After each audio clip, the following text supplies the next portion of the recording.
Assalamualaikum warahmatullahi wabarakatuh. Alhamdulillah wassalatu wassalamu ala Rasulillah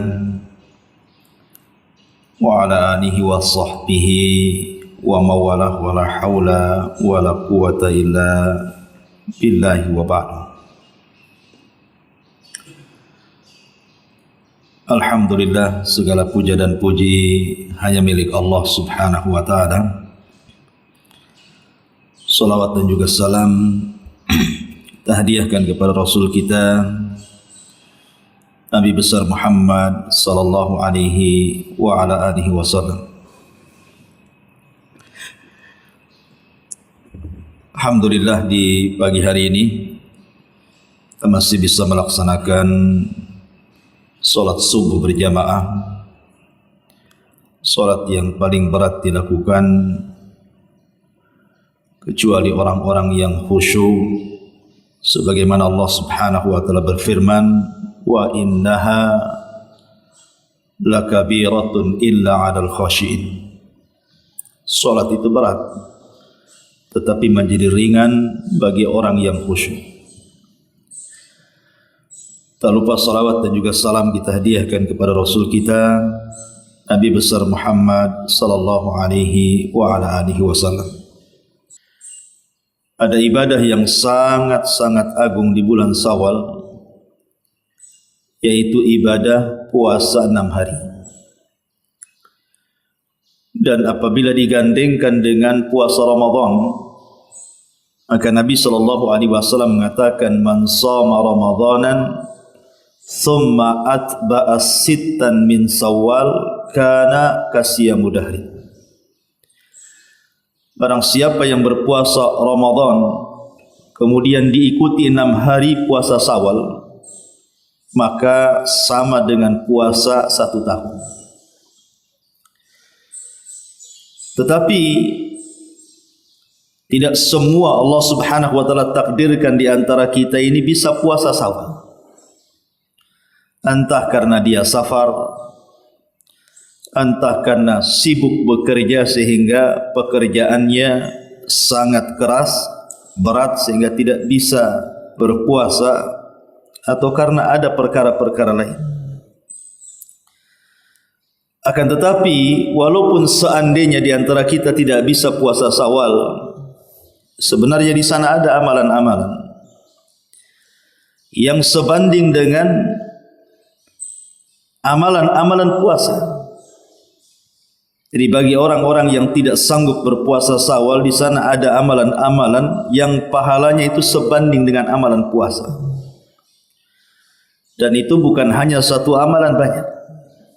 Maka di pagi hari ini kita akan membahas beberapa amalan yang kalau diamalkan pahalanya sebanding dengan pahala orang yang berpuasa.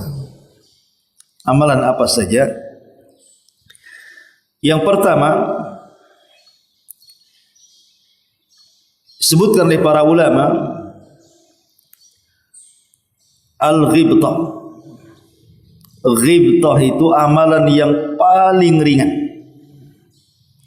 tetapi bernilai pahala besar di hadapan Allah Subhanahu wa taala. Apa itu ghibtah?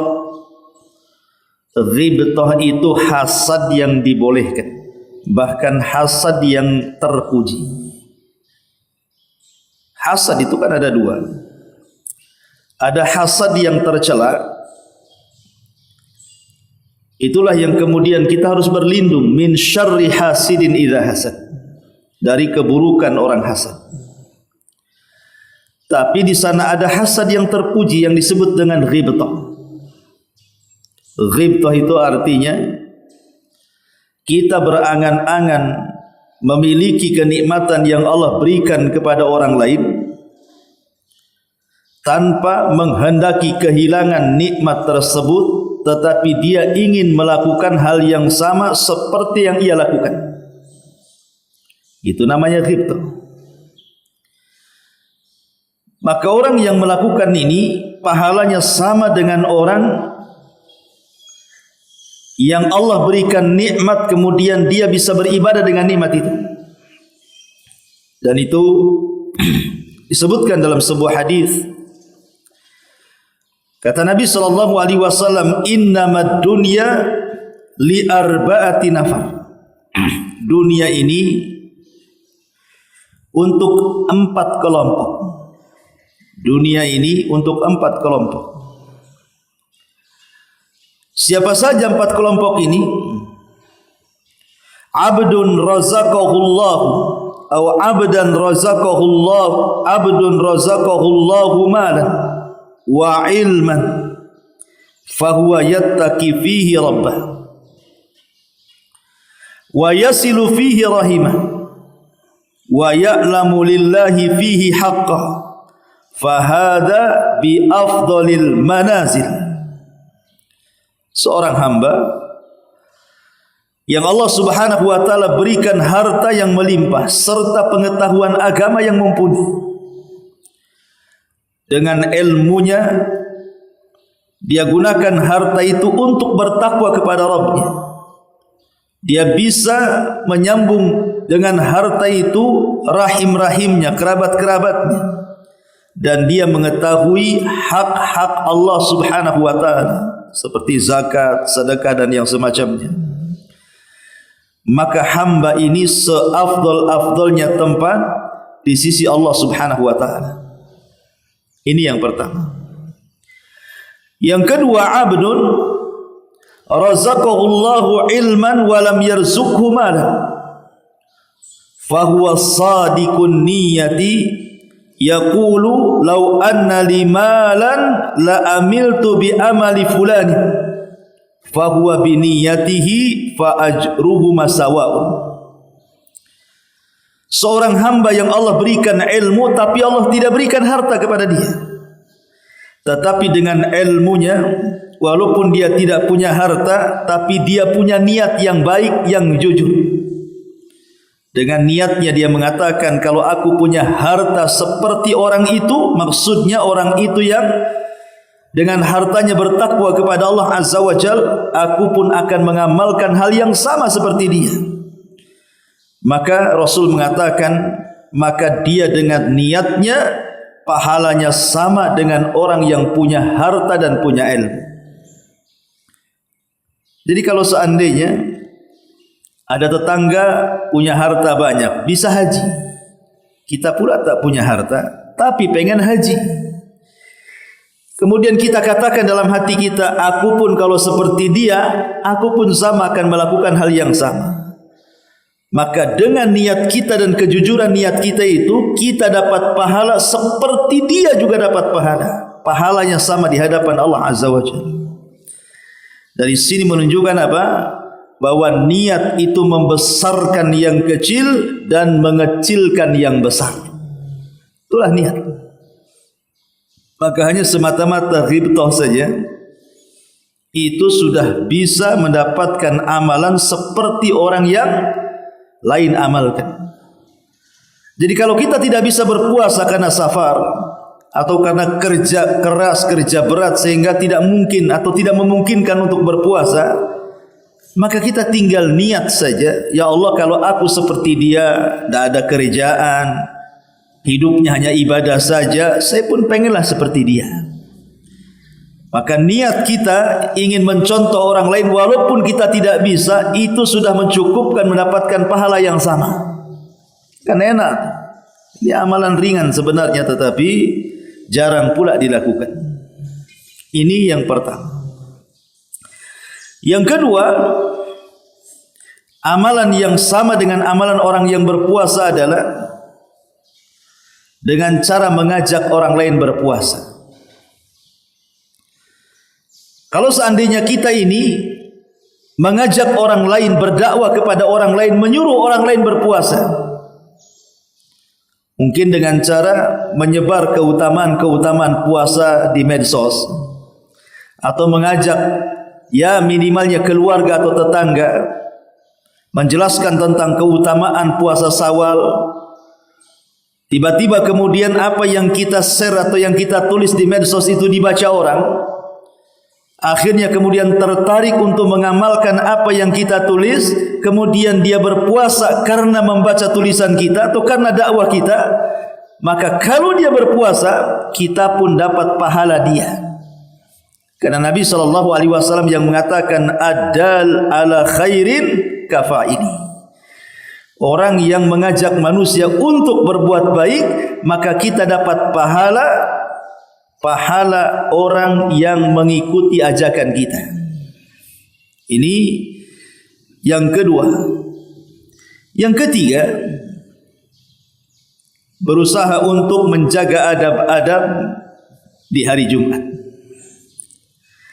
Kata Nabi SAW, man ghassala yaumal jum'ati waqtasal. Barang siapa yang mandi pada hari Jumat, kemudian berangkat di awal-awal, maksudnya pagi-pagi dia sudah berangkat. Waqtasala thumma bakar, mandi kemudian berpagi-pagi, wabtakar, dan dia pun betul-betul bersegera untuk datang ke salat Jumat. Wa masya, dan berjalan kaki. Walam yarkab, dan dia tidak mengendarai apapun. Minal imam, wadana minal imam, kemudian dia mendekat kepada imam. Fastama'a, dan dia pun mendengarkan khutbah imam. Walam yalghu, dan dia tidak bermain-main. Betul-betul sungguh-sungguh melaksanakan Jumat. Apa pahalanya? Kana lahu bi kulli khutwati amalu sanatin ajru siyamiha wa qiyamiha. Kata Nabi SAW, maka setiap langkah kakinya adalah pahala amalan setahun bagi dia berpuasa dan qiyam lailnya. Subhanallah. Kalau kita mandi di hari Jumat, dan mandi di hari Jumat itu pendapat yang kuat hukumnya wajib. Walaupun ada yang mengatakan sunnah. Karena ada hadis yang mengatakan ghuslu yaumil jum'ati wajibun. Mandi di hari Jumat itu wajib. Kemudian setelah itu berwangi-wangi. Kemudian bergegas, manusia belum datang ke masjid, dia sudah ke masjid. Kemudian dia berjalan kaki tanpa mengendarai kendaraan. Kemudian sampai di masjid dia mendekat kepada imam dan betul-betul mendengarkan dengan seksama khutbah imam. Maka setiap langkahnya, setiap langkah kaki kita di rumah ke masjid itu, maka akan dapat pahala amalan setahun puasanya dan qiyamul lailnya. Jauh juga Ustaz kalau dari Pertiwi ke jalan kaki ini. Habis ini apa kekeringatan tuh? Ya. Memang begini hadisnya. Kemudian dia berjalan dan tidak menunggang sesuatu. Nah, gimana hadisnya memang seperti itu gitu ya. Nah, sekali-kali lah, masa seumur hidup tidak pernah jalan dari perumahan sana ke sini kan. Dekat lah, kecuali dari Tiban kampung ke sini ya lah kan itu ya. Dari sekitar Tanjung Riau saja dekat lah ke sini. Ini yang ketiga. Kemudian yang keempat, amalan yang sebanding dengan amalan puasa adalah as-sa'i alal armalati wal miskin. Menyantuni janda-janda fakir dan fakir miskin. Nabi SAW bersabda dalam sebuah hadis yang dikeluarkan Bukhari dan Muslim. Kata Nabi SAW, as-sa'i alal armalati wal miskini kal mujahidi fi sabilillah au kalladhi yasumun nahara wa yaqumul laila. Orang-orang yang membantu ataupun menyantuni para janda-janda miskin ataupun orang-orang miskin, maka sebanding dengan orang yang jihad di jalan Allah, atau sebanding dengan orang yang mengerjakan puasa di siang hari dan mengerjakan salat malam di malam hari. Maka ini juga pahala yang sebanding dengan puasa. Kalau kita tidak bisa puasa Syawal, cari janda, beli nasi padang gitu ya, santuni mereka. Tapi jangan ada udang di balik batu ya. Jadi betul-betul kita niat menyantuni karena kefakirannya. Karena namanya janda itu, mereka tidak bisa bekerja, sebagian mereka tidak punya skill karena Ada wanita-wanita itu semasa hidup suaminya betul-betul menggantungkan hidup kepada suaminya. Apabila suaminya meninggal, ada di antara mereka itu yang tidak bisa apa-apa, tidak bisa bekerja, ya. Tapi kalau bisa janda-janda yang sudah 60, 70 tahun ya, jangan pula janda 20 tahun, bahaya ya. Ma'asyiral muslimin yang dimuliakan Allah Azza wa Jalla. Jadi orang-orang yang menyantuni janda-janda fakir ataupun orang-orang miskin, subhanallah, pahalanya sama dengan berjihad. Yang kedua, pahalanya sama dengan puasa. Yang ketiga, pahalanya sama dengan orang yang qiyamul lail. 3 keutamaan, subhanallah. Ini yang keempat. Kemudian yang kelima, berusaha untuk memperbenahi akhlak, memperbaiki akhlak kita. Karena ada surga itu tidak bisa diraih kecuali dengan akhlak. Bahkan akhlak itu nilainya jauh lebih tinggi dibandingkan ibadah sunnah. Bahkan walaupun seseorang mungkin jarang solat malam, jarang puasa sunnah, tapi dia punya akhlak, maka terkadang akhlak itu sudah mewakili tanpa harus solat malam, tanpa harus puasa sunnah, sudah dapat pahala dua-duanya. Kata Nabi SAW, innal mu'min la yudrika bi husni khuluqihi darajatas saimil qaim. Sesungguhnya dengan akhlak mulia seorang mukmin itu akan sampai ke derajat orang-orang yang mengerjakan puasa dan juga salat malam. Dari sini menunjukkan bahwa akhlak itu terkadang lebih tinggi nilainya dibandingkan ibadah-ibadah sunnah. Ma'asyiral muslimin yang dimuliakan Allah Subhanahu wa taala. Adapun akhlak sendiri, satu hari Abu Hurairah radhiyallahu an pernah dinasihati Nabi sallallahu alaihi wasallam atau diberikan wasiat. Dan Rasul mengatakan, "Ya Aba Hurairah, alaika bi husnil khuluq." Hei Abu Hurairah, wajib atas engkau memperbaiki akhlak. Maka Abu Hurairah radhiyallahu an bertanya, "Apa yang dimaksud akhlak yang kau wasiatkan kepadaku ini Rasul?" Maka Nabi SAW mengatakan, tasil man qata'aka wa ta'fu amman dhalamaka wa tu'ti amman kharamaka. Sambunglah kepada orang-orang yang berusaha memutus silaturahim kepadamu. Maafkan kepada siapapun yang hendak menzalimimu, dan berikan sesuatu kepada orang yang justru dia mengharamkan pemberiannya kepadamu. Berarti 3 di sini akhlak yang diajarkan Rasul kepada Abu Hurairah. Pertama, menyambung silaturahim walaupun dia memutus silaturahim kepada kita. Karena Rasul mengatakan, al-wasil laisal wasil bil mukafi. Menyambung silaturahim itu bukan sistem barter. Kalau kau datang, aku datang. Kalau kau SMS, aku SMS. Kalau seandainya kau telpon, baru kau telpon. Itu namanya barter. Kalau kau datang bawa rantang, aku juga sama.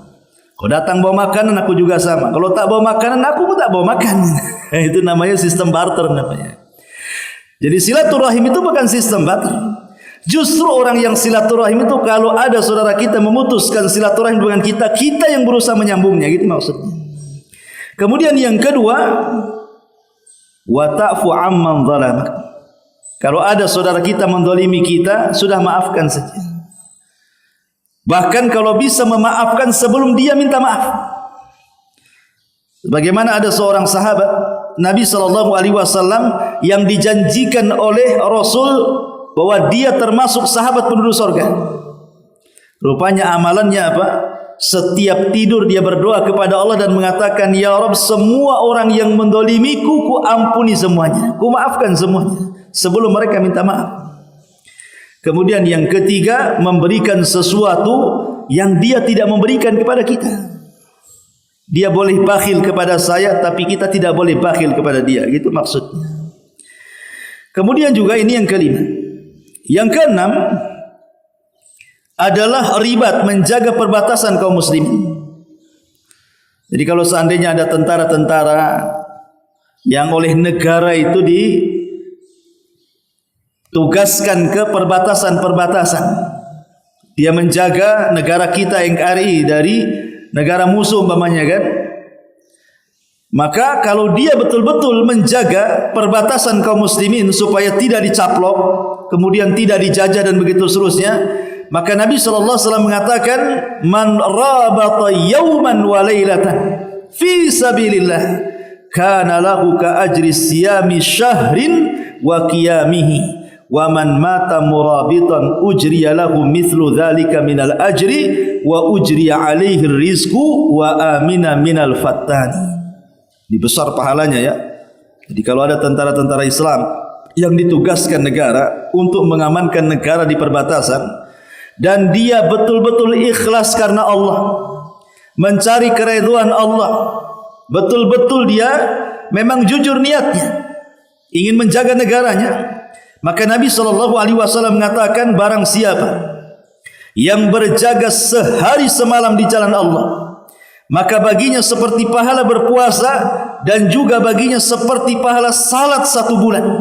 Dan barang siapa yang meninggal dalam berjaga, maka diberikan kepadanya pahala seperti itu, dan ia diberi rizki serta akan mendapatkan keamanan dari fitnah kubur. Subhanallah ya. Karena memang risikonya berat kan gitu. Mengamankan perbatasan ini kan bisa saja di sniper sama musuh kan. Namanya perbatasan gitu ya. Nah, kita lihatlah sekarang kayak di daerah-daerah yang konflik di perbatasan ingin keluar dari negara NKRI kan, mereka rusuh buat rusuh. Di KKB itu kan. Ma'asyiral muslimin yang dimuliakan Allah Azza wa Jalla. Ini yang ke-6. Yang ke-7. Di antara perkara-perkara yang sebanding dengan pahala puasa adalah menjaga hak-hak bertetangga. Al-Imam Ahmad dan juga Bazzar dan juga Imam Ibn Hibban dalam sahihnya serta Hakim dalam Mustadraknya meriwayatkan sebuah hadis yang sampai kepada Abu Hurairah radhiyallahu anhu. Ada seorang laki-laki datang kepada Nabi SAW dan mengatakan, ya Rasulullah, inna fulanatan yudhkar min kathrati salatiha wa sadaqatiha wa siyamiha ghaira annaha tu'dhi jiranaha bilisaniha. Rasul, ada seorang wanita yang dikenal banyak salatnya, banyak sedekahnya, banyak puasanya. Masalahnya wanita ini banyak menyakiti dengan lisannya tetangganya. Di satu sisi ahli salat, ahli sedekah, ahli puasa, tapi sisi lain ahli pula menyakiti tetangga. Maka Nabi SAW mengatakan, hiya finnar, wanita itu tidak ada kebaikan, wanita itu pasti masuk neraka. Qala, kemudian dikatakan juga, ya Rasulullah, inna fulanatan yudhkar min qillati siyamiha wa salatiha wa annaha tatasaddaq bil athwari minal aqad wa la tu'di jiraniha. Tetapi di sana wahai Rasul ada wanita salat malamnya biasa saja, kadang salat kadang tidak, puasa sunnahnya juga sama, kadang puasa kadang tidak, sedekahnya juga ya namanya orang susah ya sekedarnya, tetapi lisannya tidak menyakiti tetangganya. Maka Rasul mengatakan, hiya fil jannah, wanita itu layak masuk surga. Hadis ini dikeluarkan oleh Abu Bakar Ibn Abi Syaibah dengan sanad yang sahih. Dari sini kita tahu bahwa di sini ada dua perbandingan nih. Satu wanita ahli solat malam, ahli puasa, ahli sedekah. Yang satunya tidak ahli solat malam, tidak ahli puasa, tidak ahli sedekah. Tapi yang ahli solat malam, yang ahli puasa, yang ahli sedekah dimasukkan pula ke neraka. Yang satunya pula yang tidak ahli puasa, tidak ahli solat malam, tidak ahli sedekah dimasukkan pula ke surga. Apa dosanya? Dosanya cuma satu, karena menyakiti tetangganya dengan lisannya. Akhirnya pahala solat malamnya gugur, puasa sunnahnya gugur, sedekahnya gugur gara-gara dosa lisan. Wanita ini masuk neraka bukan membunuh, bukan minum khamar, bukan berzina, tidak. dia masuk neraka gara-gara dosa lisan yang mengakibatkan amalan-amalan sunnahnya gugur. Tapi yang satu ini enggak ngapa-ngapain, dia cuma jaga lisan saja. Dia tidak menyakiti tetangganya. Dia pun sholat tidak, puasa tidak, sedekah tidak. Tetapi dia bisa masuk surga mengimbangi orang-orang yang banyak amalan sunnahnya tapi masuk neraka. Dari sini kita tahu bahwa menjaga lisan, menjaga hak-hak bertetangga dengan lisan itu bisa membandingi orang yang melakukan amalan sunnah seperti sholat, puasa dan sedekah. Maka ini yang ketujuh, berusaha menjaga hak-hak bertetangga. Kemudian yang nomor 8 disebutkan oleh para ulama, taftirus shaim, memberi bukaan pada orang yang puasa. Gak usah jauh-jauh lah, kalau puasa Syawal ini kalau ngasih iftar ke masjid biasanya nggak ada orang datang kan. Ramadan aja orang datang ke masjid itu. Kalau Syawal kan susah tuh nyari orang iftar. Keluarga kita saja. Mungkin ibu kita, bapak kita, atau istri kita, atau kerabat kita yang sedang berpuasa. Kemudian siang itu kita sudah niat, saya nggak puasa nggak enak lah. Biar saya dapat pahala puasa-puasa keluarga saya. Jadi saya sudah niat, saya akan cari bukaan yang enak untuk mereka. Nah gitu ya. Kemudian kita keliling tuh siang-siang tuh, semua dibeli, macam-macam dibeli. Nah, kemudian kita hadiahkan supaya mereka berbuka. Kita dapat pahala mereka. Kata Nabi SAW dalam hadis Zaid ibn Khalid al-Juhani, "Man fattara sa'iman kana lahu misla ajrihi ghaira annahu la yanqus min ajri as-sa'imi syai'un." Barang siapa yang membuat orang yang berpuasa itu membatalkan puasanya dengan iftar yang kita berikan kepada mereka, maka dia dapat pahala orang yang berpuasa tersebut tanpa mengurangi pahala dia sedikit pun. Ini yang nomor 8. Kemudian juga yang terakhir, yang nomor 9. Ma'asyiral muslimin yang dimuliakan Allah Subhanahu wa taala, adalah orang-orang yang ketika dia sehat, dia suka puasa. Ketika dia sehat, dia suka sholat malam, dia suka sedekah. Pokoknya ketika sehat itu dia selalu melakukan itu. Tiba-tiba Allah takdirkan dia sakit. Akhirnya dengan sakit itulah akhirnya dia tidak bisa sholat malam lagi, tidak bisa puasa sunnah lagi, tidak bisa sedekah lagi.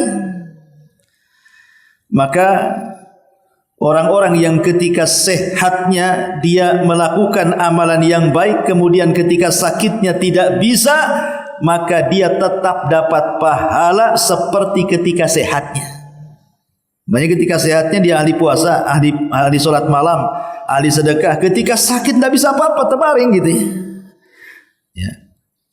Sehingga dia pengen sholat tak bisa, pengen puasa tak bisa, pengen sedekah perlu biaya kan itu. Maka Rasulullah SAW mengatakan, orang yang seperti ini ketika sakitnya dihitung amalan ketika sehatnya. Luar biasa gitu ya. Makanya ta'arraf ilallah fir raha ya'rifka fisyiddah. Kenali Allah di waktu senang, nanti Allah mengenali kalian di waktu sulit.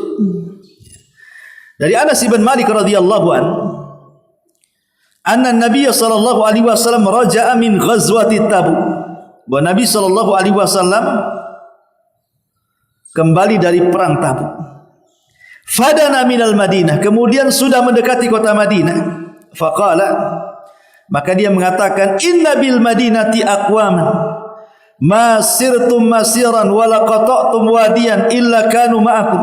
Di Madinah itu ada satu kaum, dia tidak seperti kalian bisa berjihad, bisa berjalan melewati lembah-lembah, tetapi pahala mereka sama dengan pahala kalian. Qalu, para sahabat mengatakan, ya Rasulullah, wa ma hum bil Madinah, siapa mereka orang-orang seperti di Madinah ini? Maka Rasul sallallahu alaihi wasallam mengatakan, hum bil Madinati hasabahumul udhru, mereka adalah penduduk Madinah yang tertahan karena uzur sehingga tidak bisa terlibat seperti yang kalian lakukan. karena ada uzur, tetapi pahalanya sama dengan kalian. Dan sakit itu bagian daripada uzur, safar itu bagian daripada uzur. Jadi ketika kita mukim, kita ahli solat, kita ahli puasa, kita ahli sedekah, ketika safar tidak bisa atau ketika sakit tidak bisa, maka pahalanya sama baik ketika kita mukim ataupun ketika sehat. Ya, maka kenali Allah ketika kita sehat, maka Allah akan mengenali kita ketika kita sakit. Ini 9 perkara yang disebutkan oleh para ulama, pahalanya sama dengan pahala orang yang berpuasa, bahkan lebih daripada itu, pahalanya sama dengan pahala orang yang mengerjakan qiyamul lail.